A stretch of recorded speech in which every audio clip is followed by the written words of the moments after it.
Assalamualaikum warahmatullahi wabarakatuh. Hai, perkenalkan saya Dwi Nadila dengan NIM 2003200061, Prodi Agribisnis Fakultas Pertanian Universitas Malikus Saleh. Nah, video ini saya buat untuk memenuhi tugas mata kuliah saya, yaitu mata kuliah Pengelolaan Perkebunan yang diampu oleh Bapak Wahyu Isnanda Nasution SSTMP. Nah, dalam video kali ini saya akan membahas mengenai ruang lingkup agribisnis budidaya kelapa sawit, mulai dari pembenihan hingga pemanenan. Untuk mengetahui lebih lanjut, jangan lupa nonton sampai akhir ya.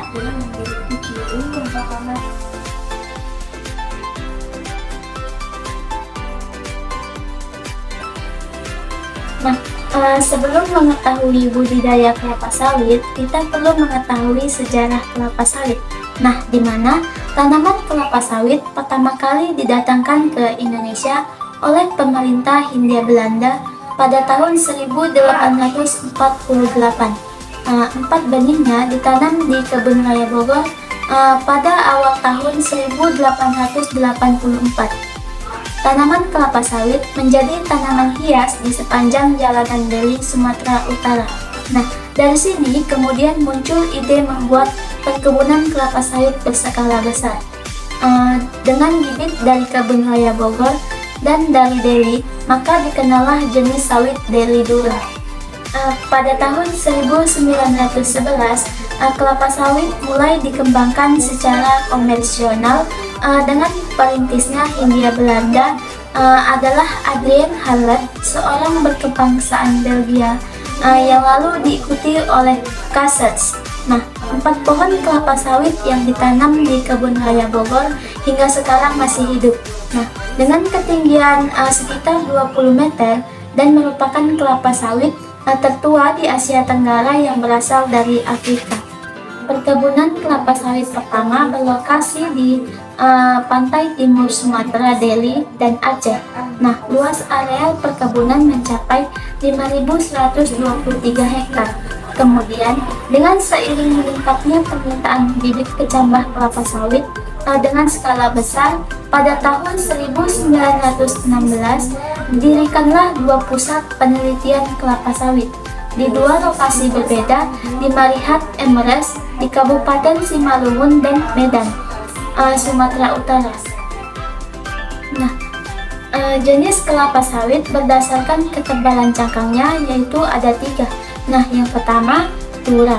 Nah, Tura itu dia memiliki ciri-ciri dengan cangkang tebal 2-5 mm, 20-50% terhadap buah. Nah, daging buah tipis 20-50% terhadap buah, rendemen minyak rendah. Nah, yang kedua yaitu ada Pisipera.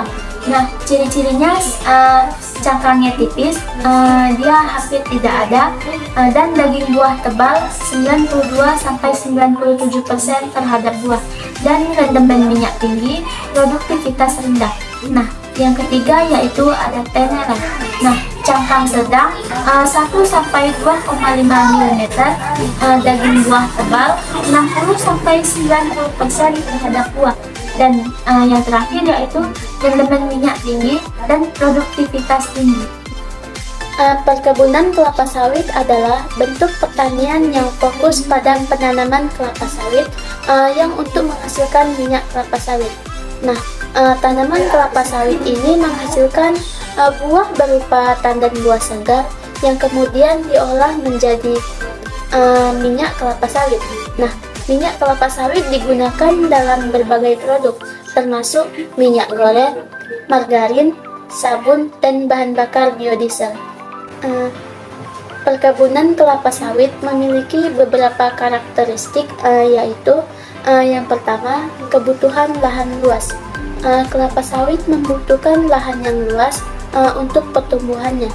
Oleh karena itu, perkebunan kelapa sawit seringkali tersebar di lahan-lahan yang luas dan dapat ditemui terutama di wilayah tropis. Kedua, pertumbuhan cepat. Kelapa sawit memiliki pertumbuhan yang cepat dan dapat menghasilkan buah dalam waktu relatif singkat setelah penanaman. Yang ketiga yaitu pemanenan berulang. Pohon kelapa sawit dapat dipanen berulang kali dalam masa hidupnya, membuatnya menjadi sumber pendapatan jangka panjang bagi petani. 4. Produksi minyak kelapa sawit. Buah kelapa sawit diolah untuk menghasilkan minyak kelapa sawit, yang merupakan salah satu sumber minyak nabati terbesar di dunia. Yang kelima yaitu dampak lingkungan. Industri kelapa sawit seringkali menjadi perbincangan karena dampak lingkungannya, termasuk deforestasi, kerusakan habitat satwa liar, dan perubahan iklim. Namun, ada upaya-upaya keberlanjutan yang dilakukan untuk mengurangi dampak negatif ini. Yang terakhir yaitu yang keenam, penting bagi ekonomi. Perkebunan kelapa sawit merupakan sumber pendapatan penting bagi banyak negara di Asia Tenggara dan Amerika Tengah, serta para petani dan pekerja di dalamnya. Perkebunan kelapa sawit sementara memberikan manfaat ekonomi, juga menghadapi tantangan terkait keberlanjutan lingkungan dan sosial. Oleh karena itu, praktik-praktik keberlanjutan dan regulasi yang ketat diperlukan untuk memastikan bahwa industri ini beroperasi secara bertanggung jawab. Perkebunan kelapa sawit adalah jenis perkebunan yang luas dan penting dalam industri pertanian. Ruang lingkup perkebunan kelapa sawit mencakup berbagai aspek, yaitu pembibitan, proses awal di mana bibit kelapa sawit ditanam dan dirawat sampai siap untuk ditanam di lapangan. Kemudian yaitu penanaman, tahap di mana bibit kelapa sawit ditanam di lahan perkebunan dengan jarak tertentu untuk memastikan pertumbuhan yang optimal. Selanjutnya yaitu pemeliharaan. Perawatan rutin tanaman kelapa sawit termasuk pemupukan, penyiraman, dan pengendalian hama serta penyakit. Selanjutnya yaitu pemanenan. Proses pengambilan buah kelapa sawit yang sudah matang untuk diolah menjadi minyak kelapa sawit. Tanaman kelapa sawit memang masih menjadi primadona perkebunan. Berdasarkan rekapitulasi data sertifikasi benih tanaman perkebunan pada tahun 2021 sebanyak 96,1%. Benih tanaman perkebunan yang disertifikasi adalah komoditas kelapa sawit, baik berupa kecambah kelapa sawit, bibit kelapa sawit di pre-nursery dan main nursery, maupun bibit kelapa sawit siap tanam. Data menunjukkan bahwa pembelian kecambah kelapa sawit dari sumber benih kelapa sawit pada tahun 2021 mengalami peningkatan sebesar 130,9% dibandingkan tahun 2020. Begitu halnya dengan penyaluran atau pembelian bibit kelapa sawit siap tanam pada tahun 2021 juga mengalami peningkatan sebesar 59,2% dibandingkan tahun 2020. Menghadapi tingginya permintaan atas bibit kelapa sawit siap tanam tentunya menjadi tantangan bagi para penangkar bibit kelapa sawit untuk tetap memperhatikan dan menjaga kualitas bibit yang dihasilkan. Tingginya pembelian kecambah kelapa sawit juga harus diimbangi dengan kemampuan masyarakat dalam mengelola kecambah tersebut, karena bibit kelapa sawit yang berkualitas tidak cukup mengandalkan dari varietas unggul saja, namun juga harus dikelola dengan teknik pembibitan yang benar dan sesuai standar. Dapat disimpulkan bahwa tahapan dalam pembenihan sampai dengan pemanenan akan berpengaruh terhadap produktivitas kelapa sawit itu sendiri. Di sini saya akan menjelaskan secara menyeluruh tahapan dari pembenihan sampai dengan pemanenan kelapa sawit. Untuk itu perlu memperhatikan segala tahapan dalam proses tumbuh kembangnya kelapa sawit. setelah mengetahui sejarah kelapa sawit, selanjutnya saya akan membahas mengenai budidaya kelapa sawit. Yang pertama yaitu ada pembenihan. Nah, dalam budidaya tanaman kelapa sawit akan senantiasa melalui tahap pembenihan. Nah, benih kelapa sawit yang akan ditanam di perkebunan berbentuk kecambah yang sebaiknya didapatkan dari produsen atau penyedia benih resmi. Mengacu pada Peraturan Menteri Pertanian Nomor 131 Tahun 2013 tentang Pedoman Budidaya Kelapa Sawit, pembenihan kelapa sawit dapat dilakukan menggunakan 1-2 tahapan pekerjaan. Tahapan ini tergantung pada persiapan yang dimiliki sebelum kecambah dikirim ke lokasi pembenihan. Pembenihan yang menggunakan 1 tahap berarti penanaman kecambah kelapa sawit dilakukan langsung ditanam di polybag berukuran besar.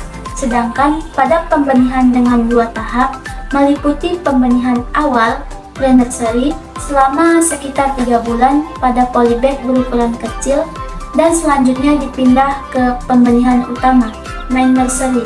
Nah, dengan polybag berukuran besar. Dalam tahap pembenihan ini, perkebunan pun harus tepat dalam memilih ukuran polybag yang akan digunakan. Ukuran polybag tersebut tergantung pada lamanya benih di pembenihan. Nah, pada tahap pembenihan awal, polybag yang digunakan berwarna putih atau hitam dengan ukuran panjang 22 cm dan lebar 14 cm. Serta tebal 0,07 mm. Nah, di setiap polybag buatlah lubang berdiameter 0,3 cm sebanyak 12-20 buah. Nah, sedangkan pada tahap pembenihan utama digunakan polybag berwarna hitam dengan ukuran panjang 50 cm, lebar 37-40 cm dan tebal 0,2 mm. Nah, pada setiap polybag dibuat lubang dengan diameter 0,5 cm sebanyak 12 buah pada ketinggian 10 cm dari bawah polybag. Nah, yang kedua yaitu ada pembibitan. Nah, terdapat 3 faktor yang dapat diperhatikan dalam pengelolaan pembibitan, yaitu yang pertama, pemilihan jenis kecambah atau bibit unggul. Yang kedua, pemeliharaan bibit selama pembibitan, dan yang ketiga yaitu seleksi bibit. Yang pertama yaitu pemilihan jenis kecambah. Kualitas kecambah merupakan faktor utama yang menentukan tinggi rendahnya produksi. Pemilihan kecambah berkualitas penting dilakukan guna memastikan tingginya produksi. Tujuannya yaitu untuk mendapatkan kecambah unggul sehingga setelah ditanam dapat memberikan hasil atau produksi yang tinggi. Memilih kecambah unggul dapat dilakukan dengan cara mendatangkan kecambah berlegitimasi dari produsen benih yang bersertifikat. Nah, yang kedua yaitu pemeliharaan. Nah, kecambah yang unggul perlu dipelihara dengan baik. Tanpa pemeliharaan yang baik, kecambah unggul sekalipun sulit berproduksi tinggi. Pemeliharaan merupakan aspek penting yang harus diperhatikan. Tujuannya yaitu memelihara kecambah jenis unggul sehingga didapatkan bibit siap tanam yang baik. Pemeliharaan di nursery meliputi yang pertama yaitu penyiraman.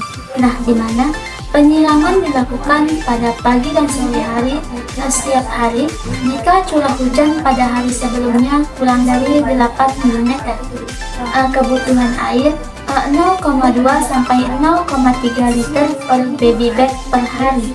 Nah, penyiraman secara mekanis dapat dilakukan dengan menggunakan sistem irigasi selang berlubang mikroirige. Sistem tersebut menciptakan penyiraman seperti hujan gerimis buatan. Penyiraman secara manual dapat dilakukan dengan menggunakan pompa robin dan selang yang ujungnya dilengkapi dengan kepala gembor agar tidak terjadi erosi pada permukaan tanah di dalam baby bed. yang kedua yaitu pengendalian gulma. Nah, pengendalian gulma dilakukan hanya dengan cara manual, yaitu mencabut gulma dalam baby bed. Bersamaan dengan pengendalian gulma tersebut, dilakukan penambahan tanah ke dalam baby bed untuk bibit doyong dan yang tersembunyi akarnya. Nah, yang ketiga yaitu pemupukan. Aplikasi pemupukan dapat dilakukan secara konvensional maupun dengan teknologi pupuk yang melepaskan unsur hara secara terkendali. Penyiraman dengan larutan pupuk harus dilakukan sore hari setelah penyiraman dengan air selesai dilakukan pada pagi atau siang hari. Yang keempat yaitu pengendalian hama dan penyakit tanaman.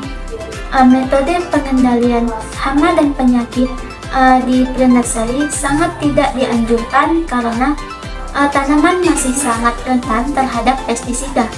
Apalagi yang mengandung logam berat seperti tembaga, air rasa, dan timah. Nah, pengendalian hama dan penyakit umumnya dilakukan secara manual seperti memasang jaring atau paranet dan mengutip hama di lapangan. Pemeliharaan di nursery meliputi yang pertama yaitu penyiraman. Penyiraman dilakukan pada pagi dan sore setiap hari jika curah hujan pada hari sebelumnya kurang dari 10 mm. Kebutuhan air 2-3 liter per layers bed per hari. Penyiraman secara mekanis dapat dilakukan dengan menggunakan sistem irigasi selang berlubang yaitu mikrokirico yang menciptakan penyiraman seperti hujan gerimis buatan.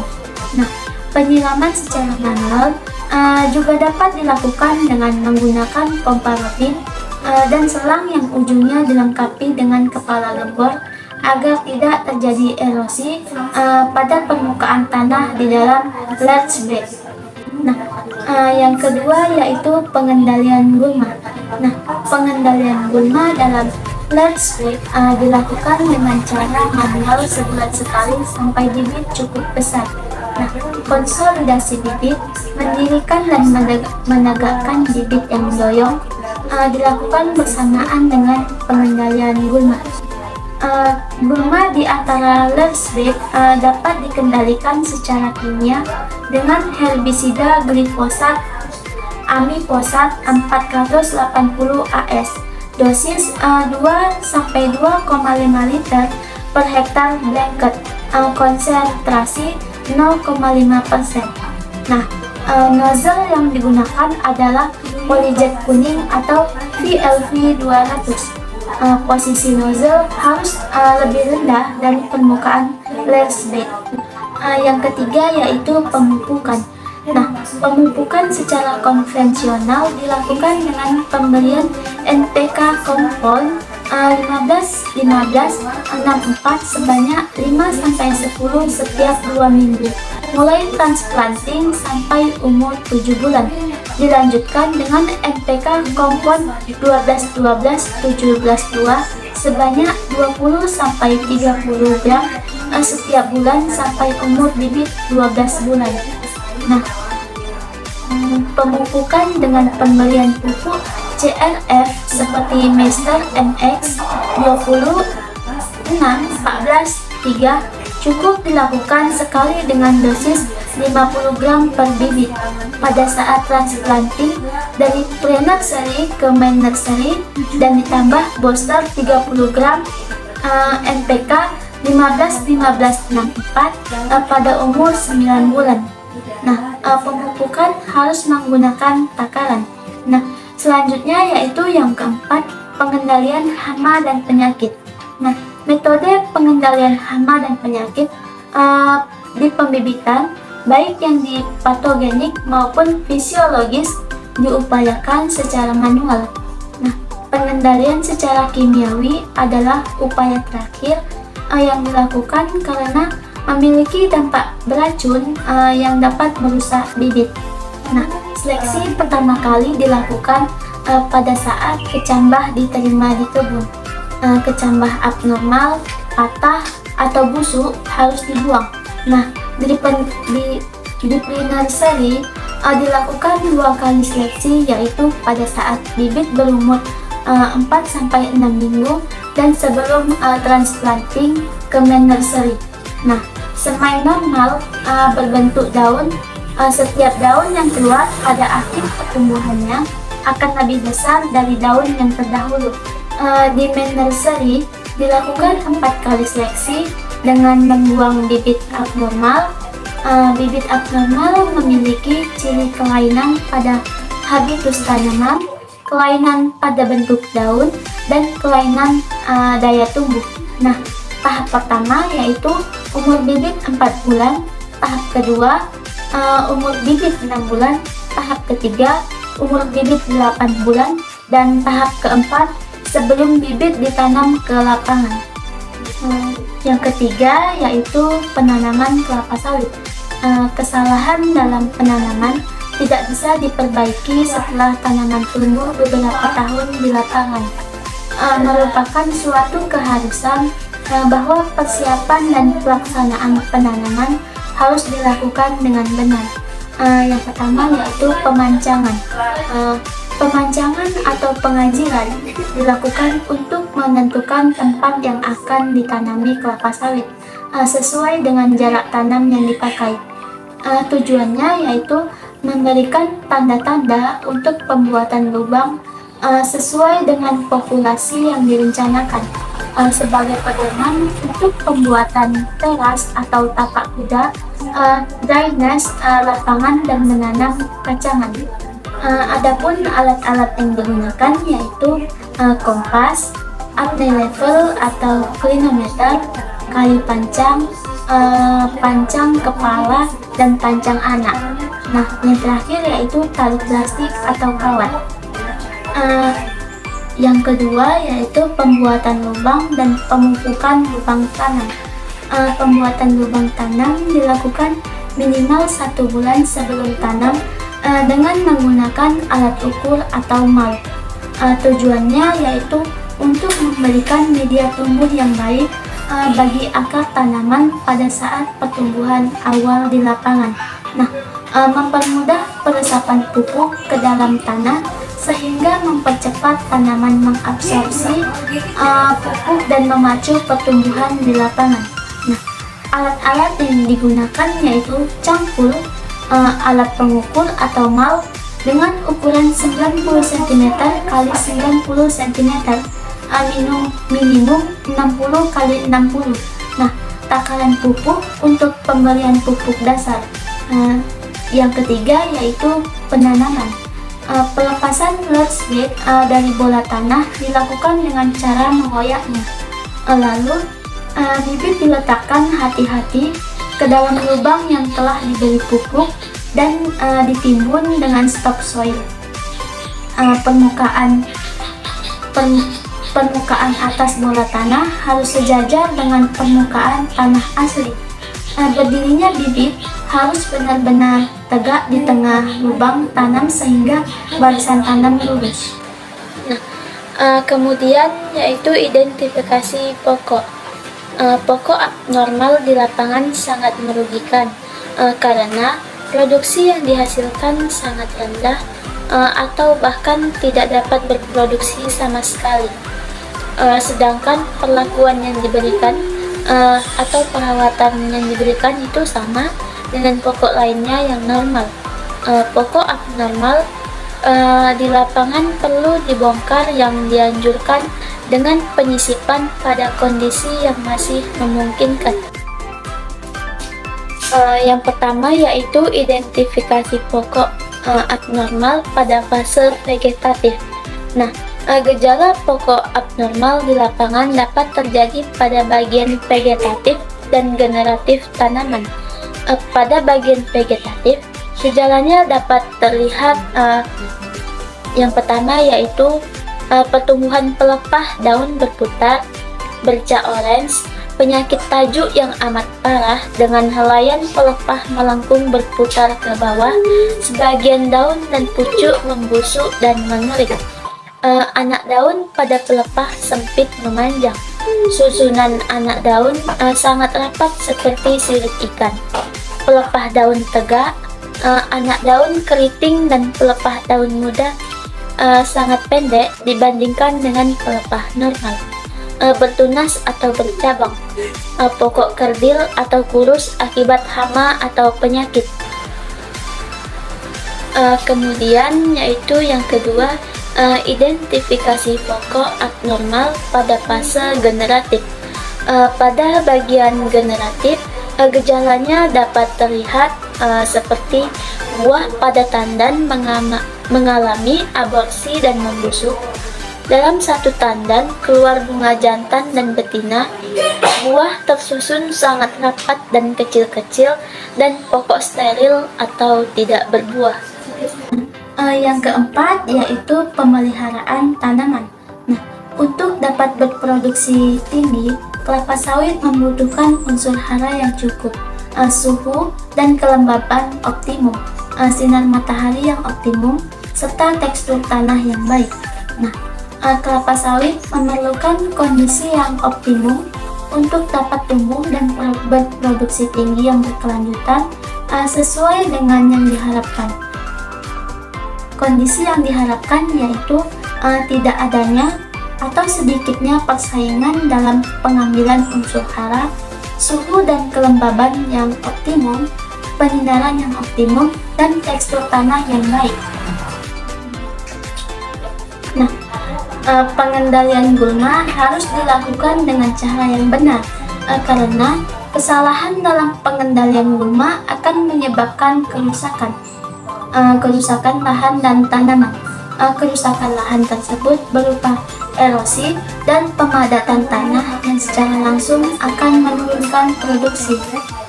Kerusakan tanaman antara lain berupa pelukaan akar yang dapat merusak tanaman secara langsung serta mengganggu proses pengambilan unsur hara dan akan menyebabkan akar mudah terinfeksi cendawan. Nah, untuk mendapatkan kondisi tersebut perlu dilakukan pekerjaan konservasi tanah dan pengendalian gulma. Pengendalian gulma meliputi pengendalian lalang, garuk piringan, penyemprotan piringan, pasar pikul, dan tempat pengumpulan hasil, bongkar tumbuhan pengganggu, dan babat pakisan. Nah, konversi tanah. Tanah merupakan media penyimpanan unsur hara yang dibutuhkan oleh tanaman. Lebih jauh, tanah dapat berfungsi sebagai media untuk berkembangnya akar. Kondisi tanah yang subur sangat dibutuhkan untuk menghasilkan kelapa sawit yang berproduksi tinggi. Tujuannya mempertahankan kesuburan tanah baik secara fisik, kimia, maupun biologi. Nah, jenis-jenis sarana konversi tanah yaitu kacangan penutup tanah pada tanah rata, kacangan dan benteng teras, serta tapak kuda pada tanah yang agak miring dan miring, teras bersambung pada tanah miring dan sangat miring, tapak kuda pada tanah miring, dan pembuatan parit pada tanah-tanah rendahan di setiap klasifikasi kemiringan tanah. Alat yang digunakan yaitu sesuai dengan kebutuhan, baik secara manual yaitu campur maupun mekanis, alat berupa alat berat, bulldozer atau eksavator. Nah, rotasi sesuai dengan kebutuhan. Umumnya, pembuatan hanya dilakukan sekali dan dilanjutkan dengan pemeliharaan rutin setahun sekali. Pengendalian lalang. Lalang merupakan salah satu contoh vital bagi tanaman kelapa sawit. Agar kelapa sawit dapat berproduksi optimal, keberadaan lalang perlu dikendalikan. Tujuannya yaitu untuk menekan pertumbuhan lalang karena merupakan pesaing bagi tanaman kelapa sawit dalam pengambilan unsur hara dari dalam tanah dan dapat menurunkan produksi sebesar 25%. Caranya yaitu kondisi kebun yang hanya ditumbuhi sedikit sekali lalang bisa dikendalikan dengan weeding, yaitu dengan mengusap permukaan daun lalang dengan kain yang telah dibasahi larutan herbisida. Tahapannya yaitu kain katun yang berukuran 3 kali 12 cm dibalutkan pada 3 jari tangan. Rumpun lalang dibersihkan dari sampah-sampah di sekitar pangkalnya dengan menggunakan alit kecil. Jari tangan yang telah dibalut dicelupkan ke dalam larutan herbisida, lalu diperas sedikit agar tidak menetes. Penyapuan atau whipping dimulai dari batang bawah sampai ke ujung daun secara merata dan basah, lalu dilakukan perhelai daun lalang. Hindari pecahnya batang atau daun lalang, apalagi tercabut sewaktu whipping atau pembersihan sampah. Untuk menghindari terjadinya lalang yang tidak di whipping atau lalang yang tertinggal, terjadi pengulangan whipping, maka ujung lalang yang telah di whipping diputus sekitar 1 cm sebagai tanda. Herbisida yang dipakai adalah glifosat seperti amifosat 480 AS, konsentrasi 1,0 sampai 1,39%, ditambah surfaktan konsentrasi 0,5%. Kemudian garuk piringan. Keberadaan gulma pada piringan kelapa sawit dapat menyulitkan pemeliharaan tanaman. Kondisi piringan yang bersih dari gulma juga dapat menghindarkan tanaman dari serangan hama dan infeksi penyakit. Tujuannya yaitu untuk membersihkan piringan dari rumput-rumputan, kacang, sampah, dan tumbuhan lainnya, untuk memudahkan pengutipan brondolan dan tempat penaburan pupuk. Standar piringan harus bersih. Jari-jari piringan 1 meter umur 1-2 tahun, 1,5 meter umur 2-3 tahun, dan 2 meter untuk umur 3-4 tahun. Caranya yaitu piringan digaruk bersih dengan alat garuk. Gulma yang terdapat pada pokok dicabut bersih sampai setinggi jangkauan tangan. Di lahan rendahan atau basah dapat dilakukan dengan cara dibabat secara tandas. Yang terakhir yaitu garuk piringan. Rotasi pertama mengarah ke dalam dan rotasi kedua mengarah keluar. Demikian selanjutnya bergantian arah. Kemudian penyemprotan piringan, pasar pikul, dan TPH. Salah satu upaya untuk mengurangi populasi gulma di perkebunan kelapa sawit yaitu dengan penyemprotan herbisida. Tujuannya yaitu di piringan untuk memudahkan pengutipan brondolan dan tempat penaburan pupuk. Di pasar pikul untuk memudahkan pengeluaran hasil dari dalam kebun ke TPH dan memudahkan kontrol serta pemeliharaan. Pada TPH untuk mengurangi losis akibat brondolan tertinggal di TPH. Caranya yaitu semprot piringan, pasar pikul, TPH yang didominasi gulma rumput, lalang, dan anak kayu dapat dilakukan setelah tanaman berumur 1,5 tahun dengan menggunakan campuran herbisida amifosat 250 sampai 375 cc per hektar, konsentrasi 1-1,5%, dan amiron 12,5 cc per hektar, konsentrasi 0,05%. Rotasi penyemprotan 3-4 kali setahun. Piringan yang disemprot berjari-jari 2 meter, lebar pasar pikul 1,2 meter, dan luas TPH 3 kali 4 meter. Sasaran penyemprotan adalah pasar tikus, piringan, dan TPH yang dilaksanakan sekaligus. Cara penyemprotan dilakukan dengan berjalan di pasar tikus dan memasuki piringan di sebelah kanan atau kiri serta mengelilingi pokok sesuai tanda panah, lalu keluar ke pasar tikus. Demikian seterusnya hingga sampai ke jalan, dan jika ada TPH maka TPH tersebut sekalian disemprot. Kemudian pembongkaran tumbuhan pengganggu. Tumbuhan berkayu yang tumbuh di sekitar tanaman kelapa sawit dapat menjadi pesaing dalam menyerap air, udara, dan sinar matahari. Tumbuhan berkayu juga merupakan gulma yang sulit diberantas dengan herbisida. Oleh karena itu, pembongkaran tumbuhan berkayu biasanya dilakukan secara manual.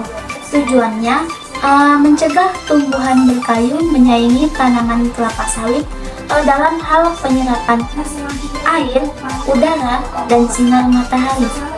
Caranya yaitu dilakukan dengan membongkar tumbuhan berkayu termasuk anakan liar kelapa sawit atau kentosan sampai akar-akarnya. Selanjutnya yaitu pembabatan pakisan di gawangan. Pakisan merupakan salah satu gulma yang sering ditemukan di area tanaman kelapa sawit. Pakisan yang berada di gawangan perlu dibabat untuk menciptakan kondisi lingkungan yang optimal bagi pertumbuhan kelapa sawit.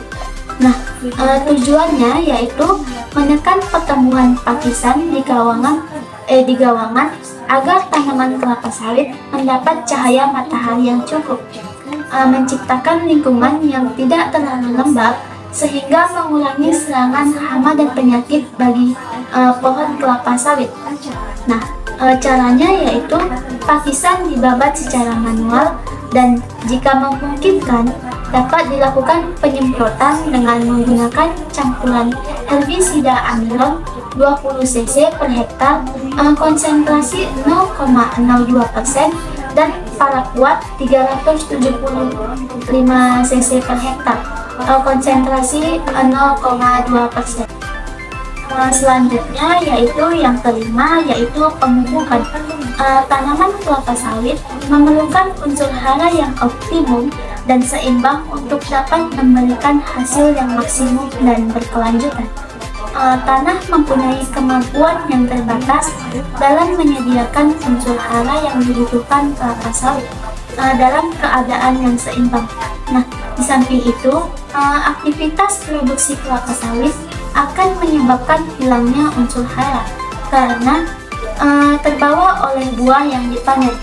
Untuk menjaga supaya unsur hara dalam tanah tetap seimbang dan sesuai dengan kebutuhan tanaman, perlu diadakan pemupukan. Pemupukan merupakan aktivitas produksi kelapa sawit yang membutuhkan biaya tinggi 60% dari keseluruhan biaya pemeliharaan. Apabila pemupukan dilakukan dengan cara yang tidak tepat, dapat mengakibatkan kerugian. Untuk itu, pemupuk harus dilaksanakan secara efektif dan efisien.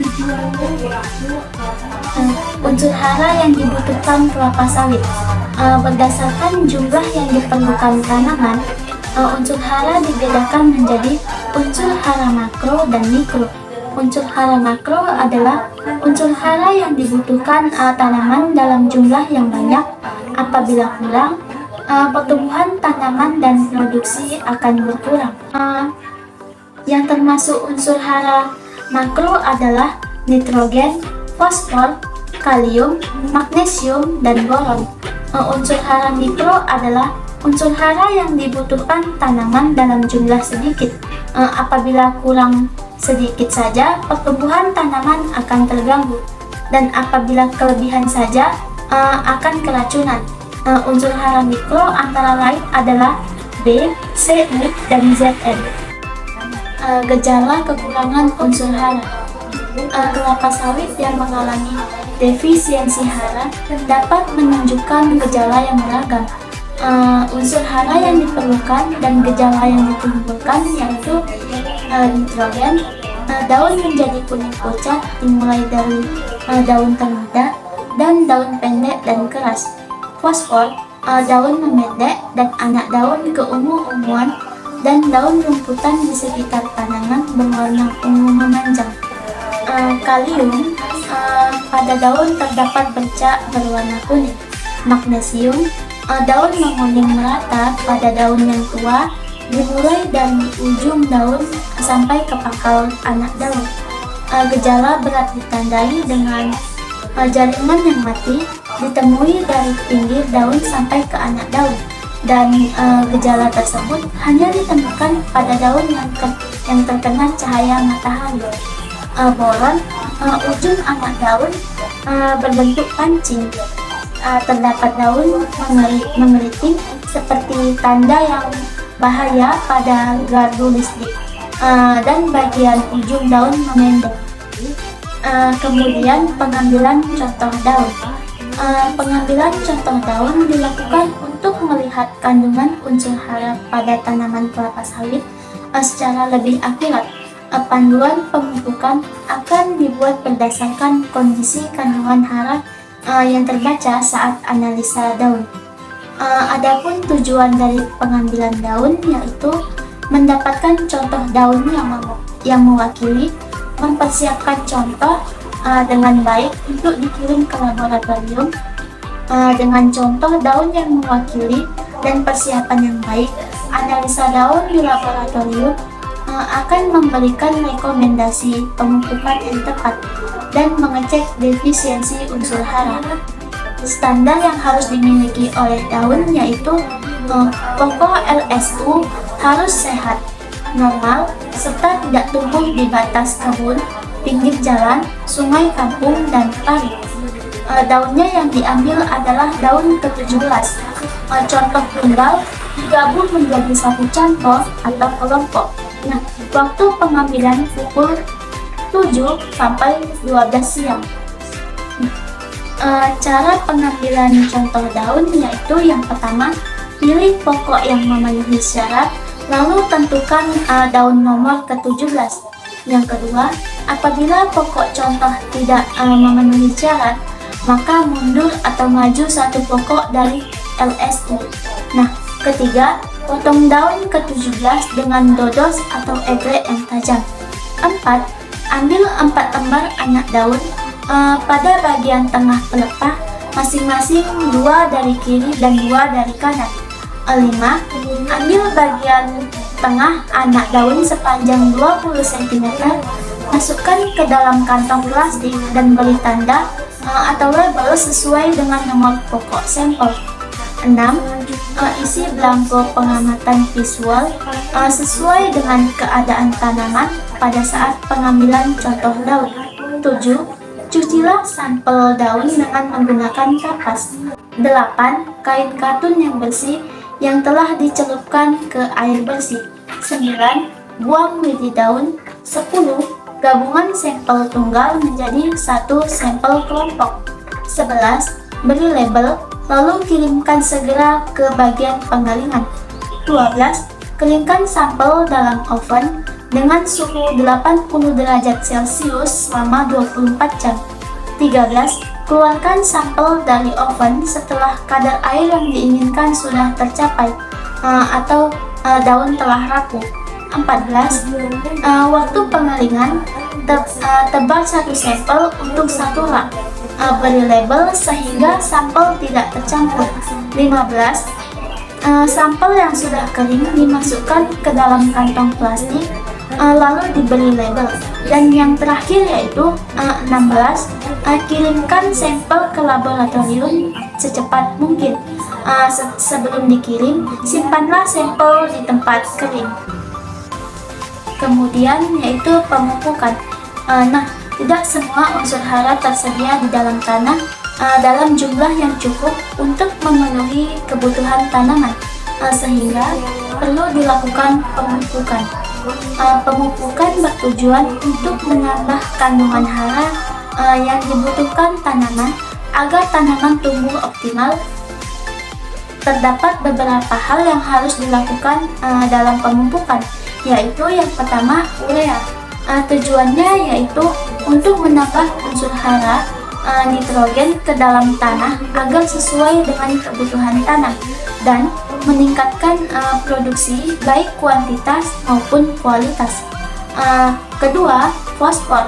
Tujuannya yaitu untuk menambah unsur hara fosfor ke dalam tanah agar sesuai dengan kebutuhan tanaman dan meningkatkan produksi baik kuantitas maupun kualitas.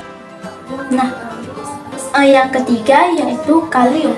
Tujuannya untuk menambah unsur kalium ke dalam tanah agar sesuai dengan kebutuhan tanaman dan meningkatkan produksi baik kuantitas maupun kualitas. Yang keempat yaitu magnesium. Tujuannya yaitu untuk menambah unsur hara magnesium ke dalam tanah agar sesuai dengan kebutuhan tanaman dan meningkatkan produksi baik kualitas maupun kuantitas. Nah, yang kelima yaitu boron. Tujuannya yaitu untuk menambah unsur hara boron ke dalam tanah agar sesuai dengan kebutuhan tanaman dan meningkatkan produksi baik kualitas dan kuantitas. Kemudian yaitu pengamatan. Tujuan pengamatan yaitu mengetahui secara dini adanya hama atau penyakit pada tanaman kelapa sawit, mengetahui perkembangan populasi hama atau penyakit dan tingkat serangannya, mengetahui jenis hama atau penyakit yang menyerang tanaman, dan sebagai dasar penentuan strategi pengendalian. Adapun standar pengamatan yaitu ambang toleransi ulat api dan ulat kantong 3-5 ulat per pelepah dan tikus kurang lebih 5% per pohon yang terserang. Cara pengamatannya yaitu yang pertama, ambang toleransi dilakukan pada titik Celcius dan 6 pokok Celcius secara bergantian tiap bulan. Yang kedua, hal yang diamati adalah ada atau tidak adanya tanda serangan hama atau penyakit pada pokok yang diganti. 3. Perhitungan jumlah ulat dilakukan pada daun ke-17 atau ke-25 dari pokok yang diamati. 4. Hasil sensus dicatat dalam belangko pengamatan hama atau penyakit. 5. Efektif telling dilakukan apabila dari global telling populasi sudah berada pada ambang bahaya. 7. Pengamatan dilakukan pada suatu pokok titik sensus dan 18 pokok sensus sehingga semuanya ada 19 pokok yang diamati. Cara pengamatan sama dengan pada global telling. Selanjutnya yang keenam yaitu perawatan parit. Tanaman kelapa sawit memerlukan kondisi air, tanah yang baik atau cocok agar dapat tumbuh subur dan berproduksi tinggi. Nah, untuk menghindari kelebihan air, maka pada tanah gambut dan daerah rendahan dibuat parit atau saluran drainase. Agar parit yang sudah dibuat dapat berfungsi dengan baik, diperlukan perawatan parit. Tujuan dalam perawatan parit yaitu parit dapat mengalirkan kelebihan air dari blok kebun keluar kebun dengan lancar, dan dengan demikian kadar air tanah stabil antara 20-25% dengan kedalaman aras air atau water table optimal 60 cm. Nah, standar yang dimiliki dalam perawatan parit yaitu parit bersih dari gulma dan benda-benda lain yang menghalangi kelancaran aliran air, dan kedalaman parit masih menunjang kelancaran aliran air. Caranya yaitu yang pertama, membuat sistem drainase berjenjang berupa drainase lapangan, drainase pengumpul, dan drainase pembuangan. Kedua, drainase lapangan berupa parit buatan yang berfungsi menahan air yang ada mengalirkannya di permukaan tanah. Yang ketiga, drainase pengumpul dibangun berupa parit buatan, kolam, waduk, dan sebagainya yang berfungsi mengumpulkan air dari suatu areal tertentu dan mengalirkan air dari suatu areal ke areal tertentu dan mengalirkannya ke pembuangan. Dan yang terakhir yaitu drainase pembuangan berfungsi mengeluarkan air dari suatu areal tertentu dengan memanfaatkan kondisi alam yang ada seperti sungai, jurang, atau rendahan. Selanjutnya yang ketujuh yaitu panen potong buah. Sasaran usaha perkebunan kelapa sawit adalah hasil tandan buah segar yang tinggi, dengan rendeman CPO dan inti yang tinggi serta asam lemak bebas yang memenuhi standar pasaran dunia kurang lebih 3%. Nah, total produksi TBS per hektar per tahun dipengaruhi oleh berbagai faktor, baik yang berpengaruh langsung dari pelaksanaan panen, pelunasan, dan transportasi, maupun berpengaruh tidak langsung penyiangan, pemupukan, konservasi tanah, dan pengendalian hama atau penyakit.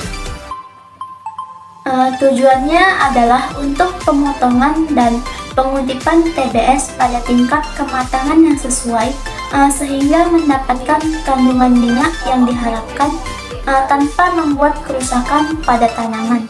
Dengan standar kriteria matang panen adalah satu grondolan yang jatuh secara alami per kilogram TBS, dan semua buah yang sudah matang panen harus dipanen. Caranya yaitu yang pertama, potong TBS yang sudah memenuhi standar dengan menggunakan alat yang tepat, dodos, pokok rendah, dan egrek untuk pokok tinggi. 2. Pelepah yang dipotong waktu panen disusun di gawangan mati.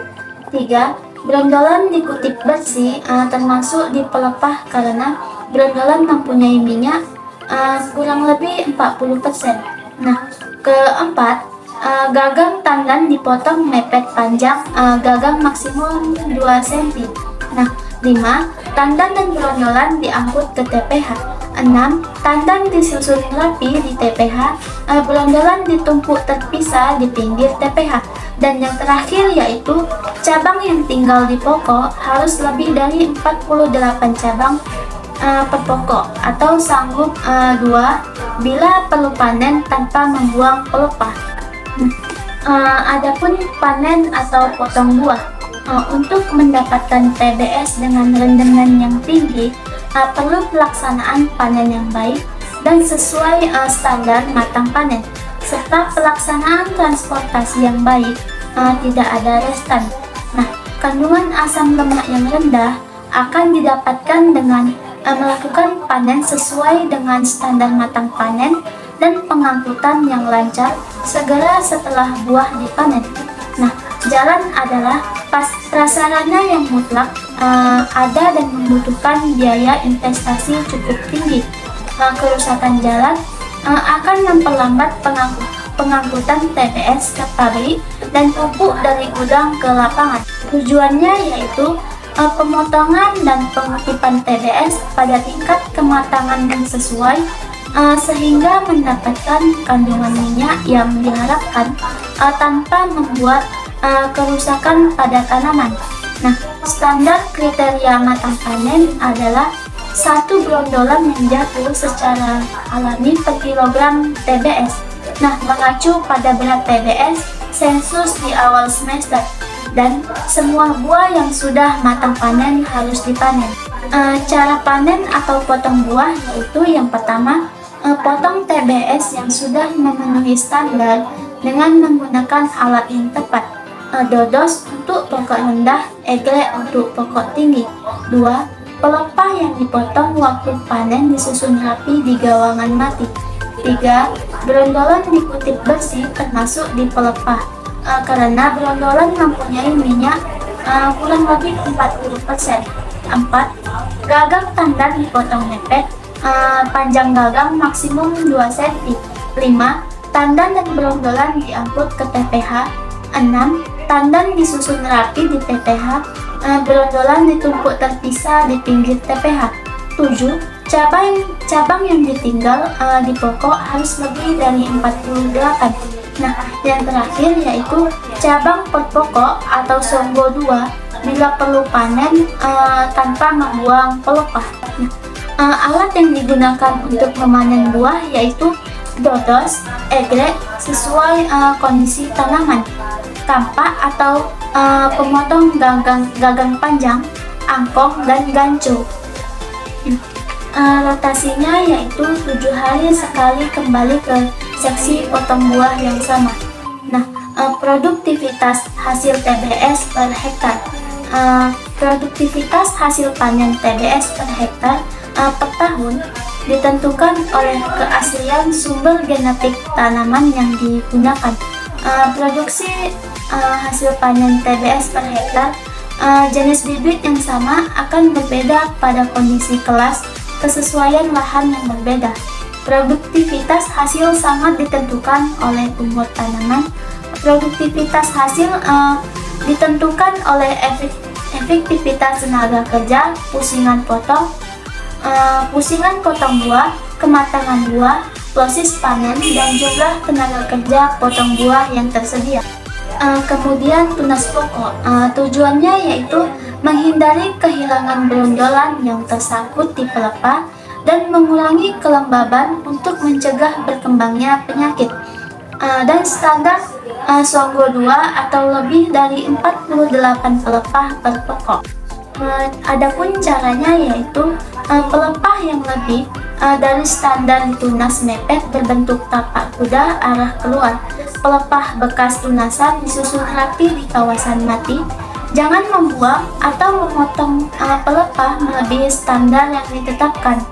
Apabila kita tetap melakukan penunasan atau membuang pelepah lebih dari standar, baik saat panen maupun penunasan secara khusus, berarti kita lebih berbahaya dari ulat api dan ulat kantong. Dan apabila pelepah dibuang lebih dari standar, dapat berakibat yang pertama yaitu pengambilan unsur hara dan proses pengolahan menjadi makanan oleh daun akan tidak sempurna. 2. Pembentukan TBS tidak sempurna. 3. Kematangan TBS tidak merata. 4. TBS yang terbentuk menjadi busuk. 5. Tanaman yang mengeluarkan bunga-bunga jantan. Dan yang terakhir yaitu pertumbuhan batang cepat, semakin ke atas semakin kecil. Alat yang digunakan yaitu dodos untuk tanaman umur kurang lebih 8 tahun, egre untuk tanaman umur 8 tahun atau lebih. Rotasinya yaitu setiap 9 bulan atau 1,33 rotasi per tahun. Selanjutnya yaitu transportasi. Hasil panen perlu segera dikirim ke pabrik secepat mungkin untuk menjaga agar kualitasnya tidak menurun. Mempersiapkan alat transportasi yang dapat berfungsi dengan baik merupakan hal yang penting untuk dilakukan. Tujuannya yaitu mengangkut TBS dan berondolan dari TPH ke pabrik segera mungkin agar asam lemak bebas minyak tidak lebih dari 3% dan mendapatkan rendemen minyak kelapa sawit setinggi mungkin.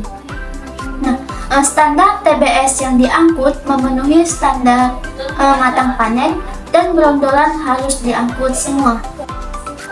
Kemudian yaitu pemeliharaan jalan. Kondisi jalan yang baik dan terawat dapat membantu kelancaran proses pengangkutan hasil panen tepat waktu.